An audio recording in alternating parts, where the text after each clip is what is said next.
people with the right clothing on and sticks to fix the birds. Yep. It's a good sign. And moving up.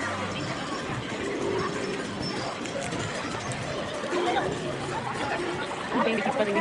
So.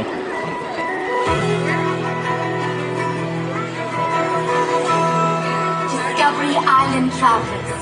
In moments, the sky will come alive with color as a variety of vibrant macaws join together, creating winged encounters. We encourage you to gather around our alien specialists at the base of the tree of life for a unique journey of discovery, one that you can't see anywhere else except in the wild. Welcome to Winged Encounters. Hey, good morning, Discovery Island. You're all in the right place at the right time because Winged Encounters is getting started right over here by the roots of the Tree of Life. We are a short experience that you are not going to want to miss, so come on in and join us. Feel free to come on in. All of this open space right here. Yeah, fill in all of this space. These are all some of the best spots to be if you want birds just like this, flying right over the top of your head.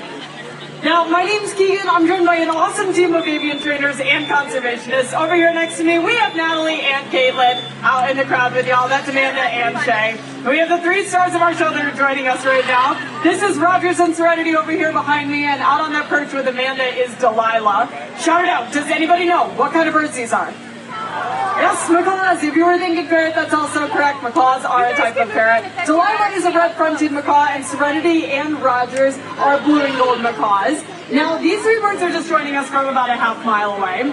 We train these birds using positive reinforcement, so they know that if they come out here to join us, that they're going to be getting some of their favorite treats. We don't speak their language, they don't speak ours, but we do know what they like to eat. And by us giving them their favorite treats, that's our way of saying thank you, in hopes that they do that behavior again and again in the future.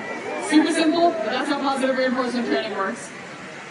Now, as beautiful as these 3 birds are, we love working with them every single day, but none of us go home to a macaw in the household. They can make extremely challenging pets to have. You can see how large their beaks are as they're out there on that perch right there. They are constantly growing, and they need to wear them down on just about anything that they can get a hold of. So in nature, these beaks are extremely helpful because they can use them to carve cavities in trees. But if you choose to bring a macaw into the 4 walls of your home, anything is going to become fair game to become a macaw chew toy. Your iPhone, your dining room table, your fingers, destroyed in a matter of seconds. They're also incredibly messy. They're professionals at pooping, as you can see right out there with Shay. They're also incredibly destructive, incredibly noisy, and they can live for decades on end, really making them a lifelong commitment. And that's why it's so great that you can go to places like Disney's Animal Kingdom to get your parrot fix. Maybe keep your home ferret free. Now I see a few new faces out there. This is Winged Encounters. Feel free to come on in and join us. My favorite part of the show has not even happened yet. So make sure to keep your phones and cameras up because you are not going to want to miss what's coming up next. Now I mentioned earlier that we have 2 different species out here joining us, a red-fronted macaw and a few blue and gold macaws. Now the red-fronted macaw is a critically endangered species. There are fewer than 600 red-fronted macaws left out in the wild. But we actually work with an even more endangered species. This is called the blue-throated macaw. They're actually one of the most critically endangered species out there, and in the country of Bolivia where they're native to, there are fewer than 400 blue-throated macaws left.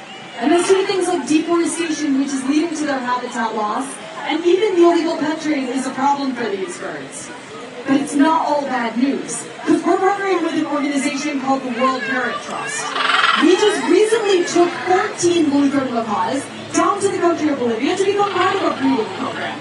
The hope is that their babies will be released out to meet up with that native population and have some babies of their own, so we can boost up their numbers and see skies that are filled with macaws.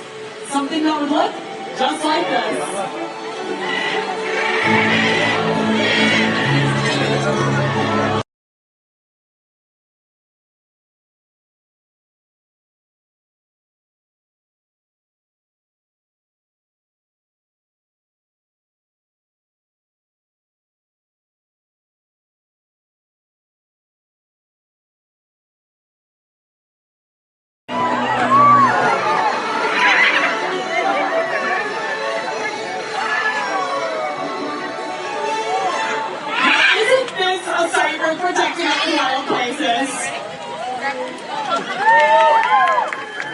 Thank you so much. Make sure to keep your phones and cameras up because you never know when these birds might be heading off on their next adventure. Coming over here next to me, this is Cletus and Sammy Joe. These are two of those blue-threaded macaws that I was just mentioning a little bit earlier. So hard to imagine that there are fewer than 400 of these birds left out in the wild. But it does sound like these birds are about ready to take off on their next adventure.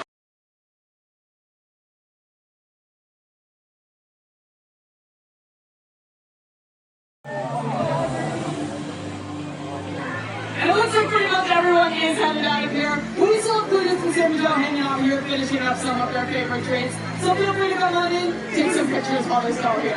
Whatever you do, enjoy the rest of your day here at Disney's Animal Kingdom. We'll see you later, everyone. Thank you for joining us for Hidden Encounters.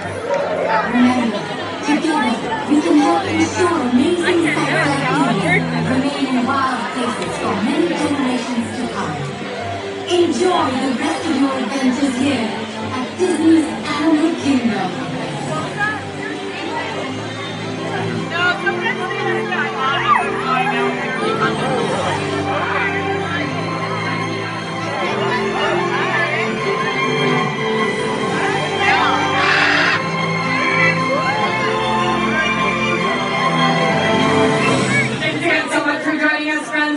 Two more times this afternoon at 1:15 and 2:15 for our final two shows of the day. So definitely feel free to come back and check us out.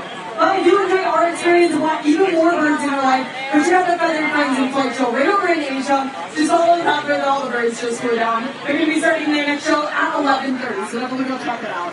And enjoy the rest of your day.